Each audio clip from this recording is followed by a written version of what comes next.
Coucou les loulous, j'espère que vous allez bien. Aujourd'hui on se retrouve pour une vidéo qui m'a été un peu demandée. Vous avez eu beaucoup de questions par rapport à ça et donc j'ai décidé d'en faire une vidéo pour vous en parler. Une vidéo complète sur le sujet qui du coup va traiter du mémoire infirmier et de l'oral infirmier.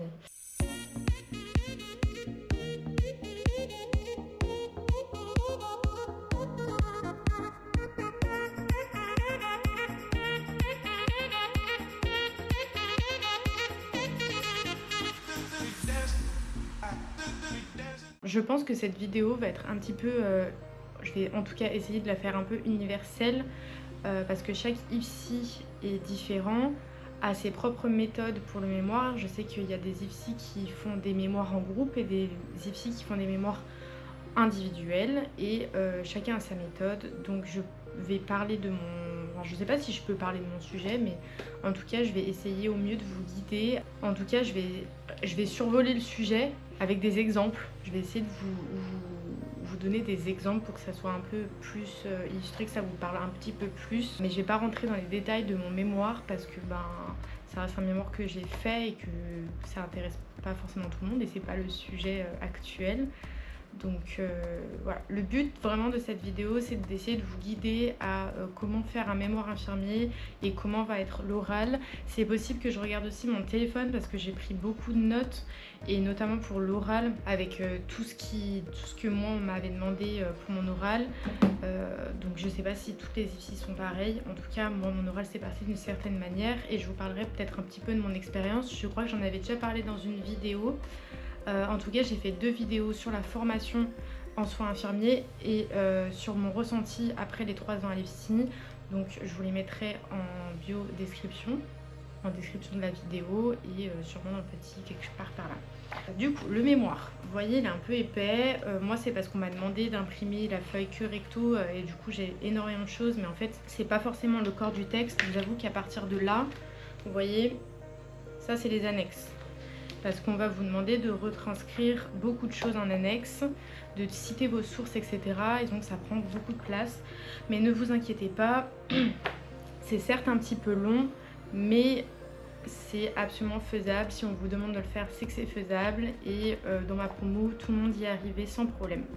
Pour le mémoire infirmier, donc c'est quelque chose qui se passe en dernière année d'école d'infirmière.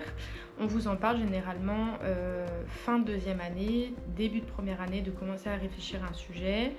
Et concrètement, le mémoire en tant que tel, vous allez commencer au bout du semestre 6, donc du dernier semestre.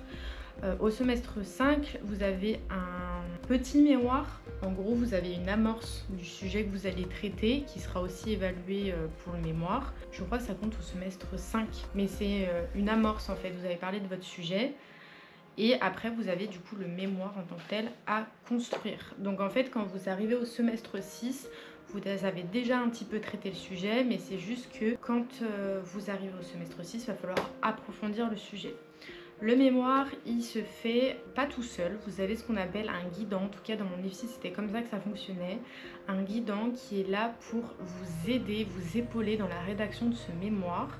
Et moi, j'ai eu ce qu'on appelle des guidances de groupe. J'en ai pas eu beaucoup parce qu'à ce moment-là, il y avait des grèves. Enfin bref, laissez tomber, c'était un peu compliqué. Mais on a eu des guidances de groupe où en fait, on avait une personne référente qui nous expliquait en groupe des premières pistes pour commencer à rédiger notre mémoire. Et après, c'était des guidances individuelles où en gros, vous avez des entretiens avec la personne qui vous suit pendant la rédaction de ce mémoire, qui vous dit, ben voilà, vous en êtes ici, je trouve que c'est bien, je trouve que ça c'est moins bien, qui vous donne des pistes pour approfondir un peu votre mémoire, qui vous donne parfois des sources, des liens internet, des livres, etc. Et donc ça c'est pas mal parce que du coup vous n'êtes déjà pas seul avec l'aide de vos propres moyens pour rédiger, vous avez quand même une personne de référence. Cette guidante, donc vous savez, pendant les 3 ans, on a ce qu'on appelle un référent d'IFSI, une personne qui vous suit pendant les 3 ans d'études d'infirmière, qui vous aide tout le long de ces semestres. Cette personne n'est pas la même que le guidant. C'est exprès, pour pas que ça vienne influencer la note finale. Du coup, en fait, vous avez une personne, donc un formateur de l'IFSI ou une personne extérieure. Je crois que j'en avais quelques-uns dans ma promo qui avait une personne extérieure. qui du coup vous aide à rédiger le mémoire. Donc c'est deux personnes différentes à bien distinguer. Je crois que j'ai fait un peu le tour pour amorcer un petit peu, je sais pas si c'est très clair ce que je dis, j'espère en tout cas. Si jamais c'est pas très clair, vous avez toujours les commentaires et j'essaierai d'y répondre le plus rapidement possible. Je vois tous vos commentaires, donc il n'y a pas de problème pour me poser des questions et de revenir sur certains sujets si c'est pas assez clair. Le mémoire infirmier, donc il est propre à chaque IFSI, il fait un certain nombre de pages, il doit respecter une norme de chaque IFSI. Moi je suis avec des normes rédactionnelles, bien sûr, il doit respecter les droits d'auteur, donc pas de plagiat, parce que sinon bah voilà, on vous rappelle que vous avez des risques d'emprisonnement, d'amende, etc. Donc ça il faut faire hyper attention quand vous citez des choses dans votre mémoire. Il faut bien citer les auteurs, les références bibliographiques, etc. Même si vous trouvez des vidéos YouTube ou des films qui parlent de votre sujet, faut citer, faut tout citer, on ne sait jamais. Et ça, c'est dans les annexes. Pour le corps de texte de votre mémoire, il se fait dans 3 grandes parties. Vous avez toujours l'introduction, vous pouvez faire une page de remerciements. Moi, elle fait une page entière.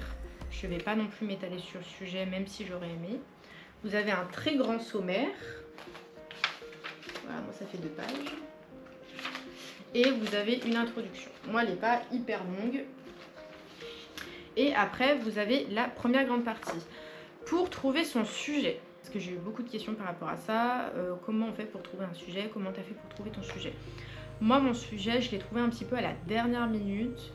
Mais vous pouvez vous baser sur des situations que vous avez vécues en stage, qui vous a interpellé en positif ou en négatif. Il y en a qui partent directement sur une thématique et pas sur une situation qu'on a vue en stage. Il y en a qui partent sur la douleur, il y en a qui parlent sur le bien-être.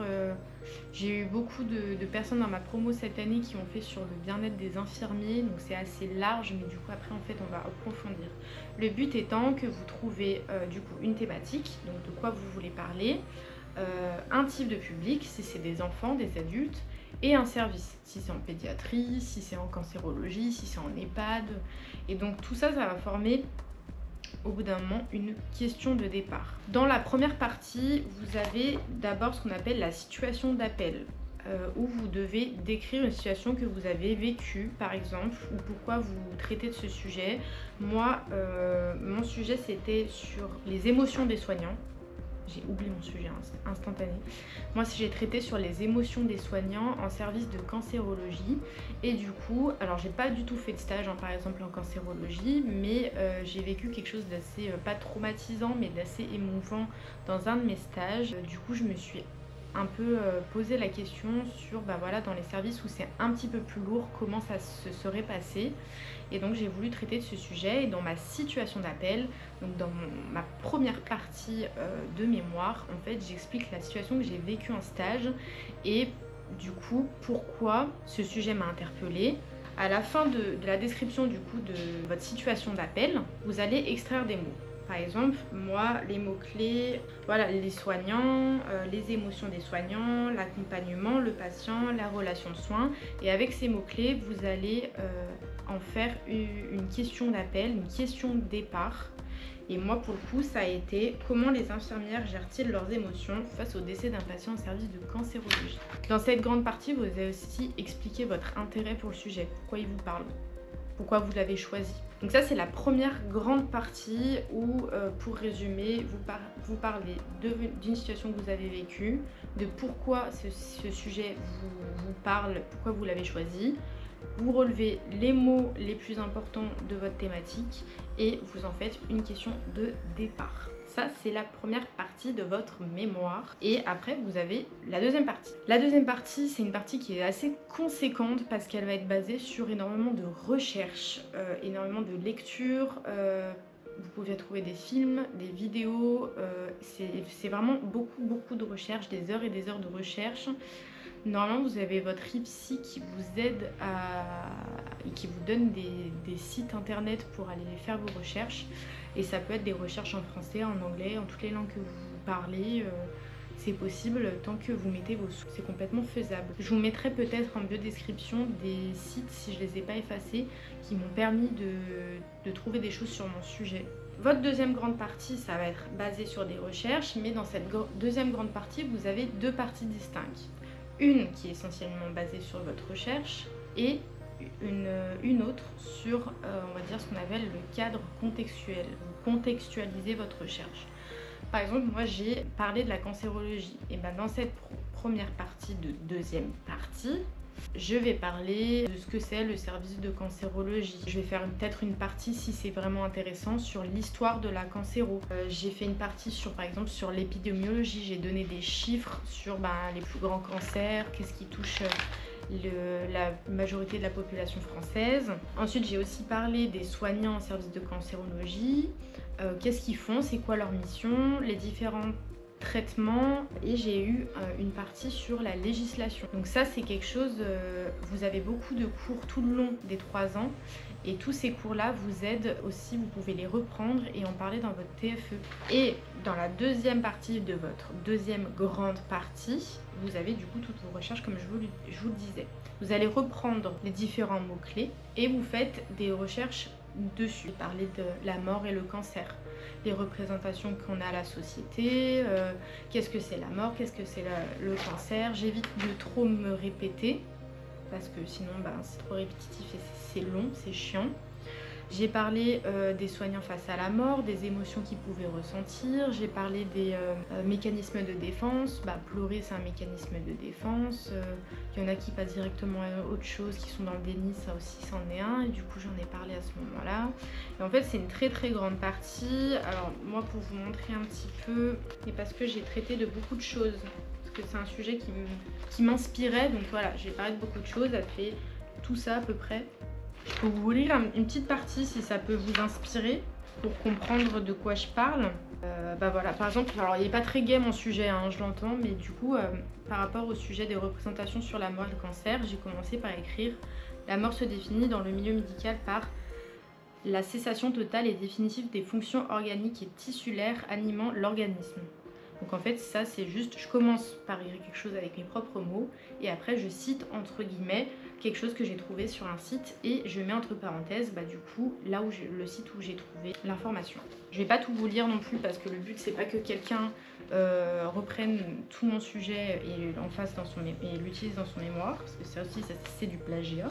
C'est pas une partie qui est vraiment simple et très rapide à faire, à part si tu es vraiment très très motivé, mais elle est hyper importante pour le reste de ton TFE.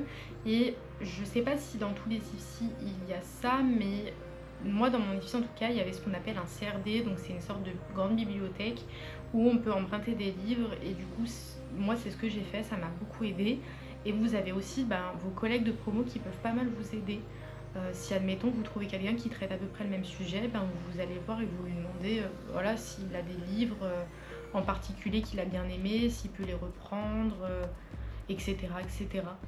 Et puis on avait un CRD internet et du coup on pouvait directement chercher sur internet les livres. Et ce que j'ai fait aussi, c'est que on peut demander à l'IFSI des exemples de mémoire, c'est-à-dire que en fait, nous, tous les mémoires qui avaient une note au-dessus de 15, ils étaient archivés dans notre institut de formation, et on pouvait demander à les voir pour voir un petit peu comment les gens avaient écrit leur mémoire, à s'inspirer un petit peu. Et ça, c'était pas mal parce que quand on était un peu perdu et qu'on savait pas trop comment écrire et quoi écrire, et on pouvait se renseigner là-dessus, voir un peu ce que les gens avaient écrit, et c'était pas mal. Il n'y a pas à crier comme ça en fait. Ensuite, vous avez une troisième grande partie qui est une partie assez chronophage parce que c'est l'exploration sur le terrain. C'est-à-dire qu'un mémoire, c'est pas qu'un mémoire papier, vous êtes devant votre ordi H24 à rédiger. Vous avez une partie où vous devez aller sur le terrain et interviewer des infirmiers. Pendant la période Covid, je crois que ça a été résumé à 3 infirmiers. Nous, c'était 5 infirmiers à aller interviewer sur le terrain. Et c'est assez long, c'est des entretiens à peu près d'1 heure. Et donc comment ça se déroule, c'est-à-dire qu'avec votre sujet, vous allez rédiger une dizaine de questions ouvertes, qu'après votre guidant va valider ou non vos questions. Et après, vous allez être vous vous mettez en contact auprès des cadres ou si vous connaissez des infirmiers, auprès des infirmiers directement et vous allez les voir et vous leur posez toutes les questions que vous avez notées. Vous pouvez enregistrer la personne avec son consentement et après, avec les réponses aux questions, en fait, ça va faire votre troisième grande partie. Le plus long dans cette grande partie, c'est que tout ce qui va être dit pendant les entretiens, j'allais dire interviews, mais c'est les entretiens, en fait, mot pour mot, tout doit être rédigé en annexe. Et c'est ça qui est le plus chiant et le plus long. C'est-à-dire que, vous voyez tout à l'heure, je vous ai montré les annexes. 5 entretiens infirmiers, ça équivaut à tout ça de retranscription. Je rappelle que moi, du coup, ça a été une édition papier verso uniquement. Donc ouais, c'est très très long. Et en plus de ça, une fois que vous avez rédigé tout ça, vous allez utiliser les informations qui vous intéressent vous. Vous n'avez pas dans le corps de texte du mémoire, dans ce que le jury va lire en tout cas, il n'y a que certains éléments que vous allez retenir. C'est-à-dire que, par exemple, vous allez parler... moi, mon sujet, c'était la mort. C'est chaud un peu de dire ça comme ça, mais mon sujet, c'était le décès des patients. Quand je vais poser une question à une professionnelle par rapport à ses émotions, par rapport au décès des patients, elle va me parler de plein de choses. Et puis, d'un coup, ça se trouve, elle va me sortir oui, il y avait Jeannette aussi, avant de partir. Elle m'a dit qu'elle aimait bien le chocolat. Et je vous avoue que ça m'a rappelé beaucoup mon papy. En fait, il y a certains détails dans le discours des soignants que vous allez interviewer qui ne sont pas utiles dans le corps de votre texte, en tout cas en rapport avec la question que vous allez poser. Et du coup, dans le corps de texte, vous n'êtes pas obligé de le mettre. Voilà, en annexe, oui, mais pas dans le corps de texte. Tout n'est pas analysé dans tout ce que les soignants disent. Si ton soignant, il te répond moi, j'aime bien manger la barbe à papa », bon, on s'en fout un petit peu, quoi.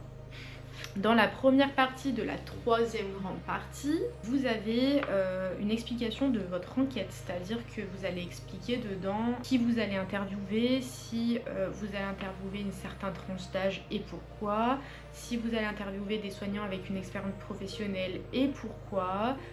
Vous dites jamais les lieux, c'est-à-dire que tout doit être anonyme. Dans mon mémoire, je n'ai pas dit que je suis allée, mettons, aux HCL. Et ça, tout doit être anonymisé. Vous dites pas les lieux, mais par contre vous dites les services. Voilà, je suis allée en service de cancéro, je suis allée en service de soins palliatifs, ça c'est hyper intéressant. Et en fait, c'est un peu les limites de votre sujet. Et par exemple, vous pouvez dire, voilà, j'ai pas choisi de mettre de limite d'âge parce que pour moi, les émotions des soignants, c'est quelque chose de très subjectif, que on peut être jeune diplômé et ressentir énormément d'émotions comme pas du tout, et être diplômé depuis 15-20 ans et être très émotif par rapport à certaines situations, et ou ne pas être du tout émotif. Voilà, vous pouvez l'expliquer comme ça. Une fois que vous avez expliqué du coup votre enquête et que vous avez fait vos enquêtes de terrain, vous allez faire, en tout cas moi j'ai choisi le tableau pour expliquer, pour illustrer, je trouvais que c'était plus facile. Vous allez faire des petits tableaux où vous faites comme vous voulez, en fonction de ce que vous avez envie de faire, qui résument en fait les 5 entretiens avec vos questions. Moi je mettais toujours la question que j'avais posée pour les réponses des 5 infirmiers que j'ai interviewés. J'avais un tableau avec du coup les critères. Donc par exemple, moi j'avais une infirmière je donnais l'âge, je donnais l'année de diplôme, le service où elle a travaillé, depuis combien de temps elle travaillait dans le service et si elle avait obtenu des formations complémentaires en rapport avec mon sujet. Je trouve que c'était intéressant de le noter. D'autres tableaux que je peux vous montrer avec les réponses des infirmières, c'est des tableaux qui sont vraiment très grands avec beaucoup de réponses. Donc voilà, et par exemple quand le discours est trop long, je mets des guillemets, les 3 petits points pour dire que voilà, j'ai sauté un certain passage, mais par exemple ce discours, si je veux le revoir en annexe pour savoir vraiment tout ce que l'infirmière a dit, il est tout retranscrit. Voilà, c'est juste que j'ai coupé certains passages. Une fois que vous avez fait ça, vous allez faire une analyse descriptive et interprétative des réponses des infirmières. C'est-à-dire que dans un premier temps, vous allez décrire. C'est de la description pure et dure, vraiment. L'infirmière, elle a dit ça, l'infirmière B, elle a dit ça, l'infirmière C et D sont d'accord pour dire, tandis que l'infirmière A et B sont opposées à dire que. Vraiment, c'est tu prends ce que t'as comme réponse et tu le recraches, c'est bateau. Et après, vous avez l'analyse interprétative des réponses, c'est-à-dire que vous allez interpréter les résultats. Par exemple, une infirmière qui va vous dire bah voilà, mamie Jeannette, avant de partir, elle m'a dit qu'elle aimait beaucoup le chocolat. Moi, ça m'avait fait penser à mon papy qui aimait aussi beaucoup le chocolat. Du coup, j'étais pas très bien à ce moment-là. Bah ça, dans l'interprétation, vous pouvez le renoter et dire que voilà, la dame, elle fait un transfert. Et c'est important de noter qu'elle fait un transfert parce qu'on a vu dans tel ouvrage, dans la partie 2, que le transfert, c'était ça et que ça jouait un rôle sur les mécanismes de défense. Enfin, je dis un peu n'importe quoi, mais en gros, c'est ça. On interprète avec les éléments que vous avez recherchés en amont et les réponses que les infirmiers ou les infirmières vous ont données. C'est très long, mais c'est hyper intéressant, j'ai trouvé. Je me suis beaucoup répétée dans mon mémoire.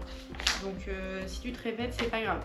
Au pire, ta guidante, elle te dira bon bah supprime cette phrase, ça sert à rien. Et moi, j'ai pas voulu faire d'abord les tableaux, après une description de toutes les réponses, après une analyse de toutes les réponses. Moi, j'ai fait mon tableau, de la description de ce tableau, l'analyse de ce tableau, question suivante, etc. etc.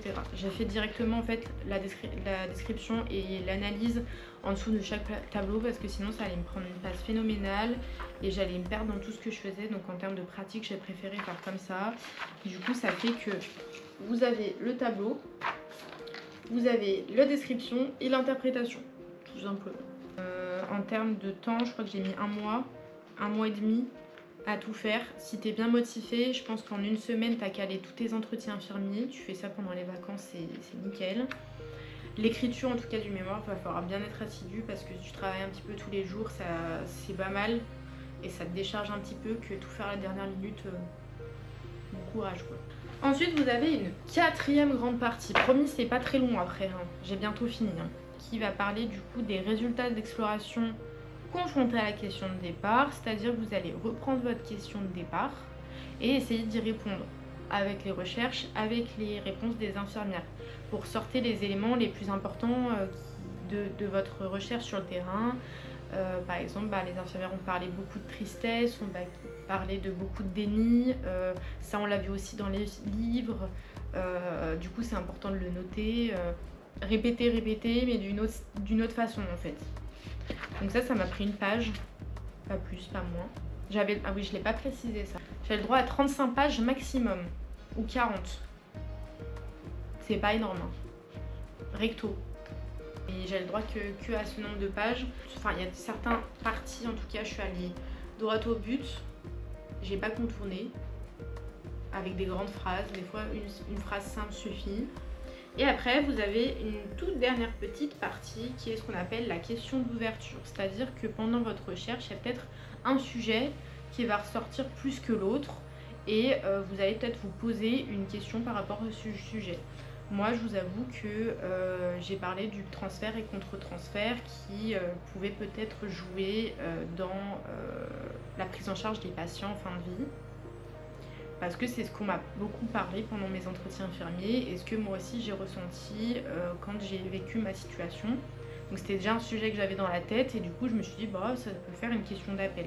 Je vais pas le traiter dans un grand sujet et ça sera pas mon sujet de mémoire, mais ça peut être une question d'ouverture pour peut-être un prochain mémoire, une prochaine rédaction quoi.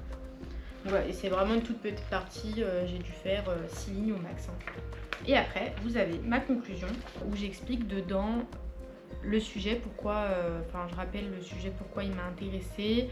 Je note dedans mes facilités et mes difficultés à écrire ce mémoire. Par exemple, ça a été difficile de trouver des infirmières à qui parler. Ou le sujet m'impactait vraiment beaucoup, ça a été difficile de le traiter, par exemple. Et ce que ça va m'apporter pour mon futur travail infirmier. Pour l'introduction, donc je vous ai dit que ça faisait qu'une seule page. Ma première partie, elle fait 3 pages en incluant ma situation d'appel, mon intérêt pour le sujet, ma question de départ. Ma partie théorique où je fais des recherches, où je vous explique le cadre contextuel, 9 pages et demie. Ma partie enquête sur le terrain, 15 pages, ma recherche sur le terrain, et après je vous explique. C'est un mémoire qui est long à faire. Mais en un semestre, si tu es bien organisé, ça se fait. Et à la fin, vous pouvez le relier comme j'ai fait et le plastifier. Moi, je suis allée dans une imprimerie, mais il y a certains ici qui proposent le matos pour le faire. donc c'est pas trop mal. Petite page de couverture, pas piqué des hannetons. Et après vous avez votre date de convocation à l'oral. L'oral, il est composé de mon IFSI, je rappelle, je sais pas si c'est tous les IFSI comme ça, mais moi c'était de ma guidante, donc elle savait le sujet, elle m'avait vu le faire, et d'un jury extérieur qui était motivé à parler de mon sujet. Il faut pas voir le mémoire comme quelque chose où en fait on va prendre ton sujet et on va te dire comme un truc qu'on faisait au lycée ou au collège. Par exemple, bah voilà, vous avez parlé de ça, vous pouvez approfondir. Pas du tout, mais alors vraiment pas. Hein. S'il y en a qui ont eu des jurys comme ça, qui me le disent en commentaire, alors moi mon oral, ça a été vraiment, bah voilà, à ce moment-là, vous avez parlé de ça, moi je trouve ça intéressant parce que d'après ce que j'ai vécu, ça s'est passé comme ça, et vous, pouvez-vous m'en dire un peu plus comment vous avez vécu la situation? Alors c'est vraiment un échange sur le ressenti, sur le sujet, comment il a été traité, mais pas du tout en mode vous allez approfondir vos informations parce que c'est pas clair. C'est pas du tout comme ça, hein. Et c'est vraiment quelque chose de chill parce que vous avez en face de vous une personne qui a choisi votre sujet, qui la thématique ça lui a parlé, et ben il a décidé de se pencher dessus. Moi le jury que j'avais c'était un infirmier qui bossait en réanimation, donc pas du tout en rapport avec mon sujet, mais les émotions des soignants ça lui a parlé, du coup il a décidé de venir à mon oral en fait tout simplement. Donc c'est un oral qui dure 20-30 minutes, vous avez à peu près 10 minutes où vous reparlez de votre sujet, 10 minutes, 10-20 minutes où il y a questions-réponses, échange avec le jury. Quand vous expliquez votre sujet pendant 10 minutes, vous n'allez pas dans les détails parce que le sujet, il a déjà lu le jury, vous a vu le faire, donc vous allez vraiment dans les grandes lignes. Mon sujet parle de ça, ma situation d'appel parle de ça. Une fois que j'ai fait ça, j'ai fait d'abord mes recherches théoriques, j'ai préféré chercher tel sujet pour alimenter mon dossier. Et une fois que j'ai fait ça, j'ai posé 10 questions à 5 infirmiers de tel et tel service. J'explique mes limites à ma recherche. Du coup, j'en ai fait des tableaux et j'en ai fait une analyse et j'en ressors les grandes lignes. Et ça, c'est 10 minutes, c'est très court. Hein. Chronométrez-vous, entraînez-vous à la maison, devant vos parents, devant vos amis. C'est très court, 10 minutes pour parler d'un mémoire que vous avez fait qui fait 30-40 pages. Il faut être concis, vous n'allez pas dans les détails. Les détails, ça se fera si le jury a envie de te poser une question sur une partie. Moi, qu'est-ce que j'avais noté? J'avais une présentation à l'oral qui était sur 3 points. Où dedans, je devais restituer synthétiquement les grandes lignes, présenter les difficultés et réajustements réalisés en regard de mon sujet, expliquer la méthode suivie et présenter succinctement les résultats obtenus. Parce que c'est le moment de faire de la moto. Globalement, en gros, c'était une note sur la présentation globale de ton sujet. Ce que je viens de dire, en fait, retranscrire en fait rapidement les éléments les plus importants de ton sujet, les résultats que tu as obtenus, comment tu es arrivé à faire ton sujet, les différentes méthodes que tu as suivies, etc. Ensuite, l'argumentation orale était sur 4 points. Il fallait que je m'auto-évalue. Le côté positif de mon sujet, le côté négatif, qu'est-ce que je peux améliorer, expliquer qu'est-ce que je retiens de ce travail, les connaissances que j'ai acquises, les compétences que j'ai acquises, qu'est-ce que ça m'apporte en fait ce sujet. Vous pouvez reprendre ce qu'il y a dans la conclusion. L'expression du positionnement professionnel. En gros, si vous êtes professionnel, quand vous expliquez votre sujet. En gros, tu vas pas lâcher des wesh dans ton discours. Tu m'as compris. L'expression orale. Donc ça aussi. Prise en compte des questions du jury, donc si on répond, tu ne peux pas snobber le jury, ça n'a pas de sens. Ouverture d'esprit, le frérot il te dit là je suis pas d'accord avec ce sujet, tu veux pas le regarder en mode tu un coup de boule frérot. Non, non, non. Qualité expression orale, donc si ton discours il est audible, le débit si tu es Eminem ou si tu parles très lentement tel un escargot. La clarté et le vocabulaire, utilise des vocabulaires professionnels. Quand tu par exemple parles de ton sujet, si le jury en face de toi il te pose des questions sur ton sujet, que tu parles d'un patient fatigué, utilise des termes professionnels. Mon patient était asthénique, ça passe toujours mieux. Et le respect du temps, le fait que tu respectes bien 10 minutes de discours où tu parles de ton sujet et les 20 minutes de questions. Voilà, ça c'était la note de mon oral. Il était sur 10 points. 10 points. Le mémoire était sur 20 points et le petit dossier qu'on a fait en amont du mémoire était sur 10 points. En gros, ça fait un mémoire nul à chier, l'oral te rattrape. Globalement, c'était ça. Donc vraiment, c'est pas beaucoup de points, mais ça reste toujours important. Ah oui, parce que j'ai oublié de vous le dire, hein, vous n'allez pas bredouille à votre oral. Nous, on avait le droit à une feuille de route où vous expliquez les grandes parties, votre trame. Vous notez pas des notes, vous n'êtes pas comme ça en train de lire votre feuille. Vous avez une trame un peu comme un sommaire et du coup, ça vous aide pendant votre oral. Vous avez le droit à ça, bien sûr. On n'oublie pas de se présenter. Bonjour, je m'appelle Ophélie, je suis en 3e année d'études d'infirmière et mon sujet est ça. Vous pouvez présenter lors de votre oral ce qu'on appelle un erratum, c'est-à-dire que vous avez fait une modification dans votre mémoire entre le moment où vous l'avez rendu et l'oral. Vous pouvez rendre un nouveau mémoire avec ce qu'on appelle un erratum, avec des modifications dedans. Il me semble qu'il faut les écrire d'une autre manière, je crois en rouge ou quelque chose comme ça, mais voilà, c'est tout à fait possible. Donc voilà, ça conclut un peu la fin de vos 3 ans d'études, et en plus de ça, les résultats, vous les avez au moment du diplôme, c'est-à-dire que moi, une fois que j'ai eu le mémoire, j'ai pas eu les résultats tout de suite après, je l'ai eu. En fait, si tu as ton diplôme infirmier, tu as ton mémoire. En gros, c'est ça, et mes notes, je les ai eues au moment d'aller chercher tout mon dossier scolaire, donc c'est là que j'ai vu que j'avais un 11 et ça m'allait très bien, donc voilà un petit peu tout ce que je peux vous en dire sur le mémoire infirmier et l'oral. Si tu as des questions en plus auxquelles j'ai pas répondu, n'hésite pas à me le dire en commentaire, je répondrai sans problème. Si j'ai donné des explications qui sont pas claires non plus, il n'y a pas de problème, je reviendrai dessus. Je vous remets du coup en description les sites internet qui m'ont aidé à faire mon mémoire. Vous avez toujours aussi les différentes vidéos que j'ai fait sur mon ressenti sur les études d'infirmière et comment ça se passe si ça t'intéresse. C'était une vidéo qui change un petit peu de ce que je fais en ce moment, des vlogs que je fais en ce moment, mais c'était tout aussi cool de la tourner. J'espère qu'en tout cas cette vidéo vous a plu et vous a bien renseigné. Je vous fais de très gros bisous et je vous dis à bientôt.